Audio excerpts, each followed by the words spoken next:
هو ليه يا جماعة مشاكل الأهلي كلها بقت معلنة كده على السوشيال ميديا وعند الصحفيين؟ ليه أول ما بيحصل المشكلة في النادي الأهلي دلوقتي أو في غرفة الملابس لازم على طول الموضوع بينزل في الإعلام في ساعتها على طول، يعني حتى ما بيستناش لبعدها بيوم ولا بيومين، ده في وقتها على طول المشاكل بتعلن. وليه البيانات الكتير قوي دي؟ وليه التبرير؟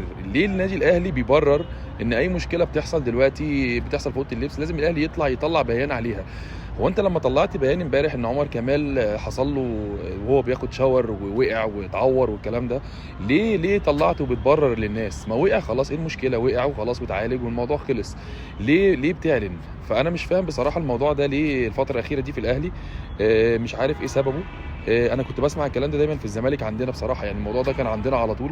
يمكن دلوقتي ما بسمعوش خالص في الزمالك، ملاحظ ان هو زايد قوي في النادي الاهلي. ما اعرفش هي المشاكل زادت ما بين اللعيبه او نوعيه اللعيبه اللي بقت في الاهلي دلوقتي بتاعت مشاكل، ولا ده ضعف اداري؟ اعتقد هي مشكله اداريه اكتر. يسأل فيها برضو كابتن محمود الخطيب ومجلس ادارته. فانا مش عارف ايه السبب في الموضوع ده بصراحه، ولكن مش عارف، ممكن يكون برضو كابتن محمد رمضان غير مرغوب فيه ما بين اللاعبين. انا مش عارف، هي كلها اسئله والله، بنحاول نعرف ايه السبب يعني.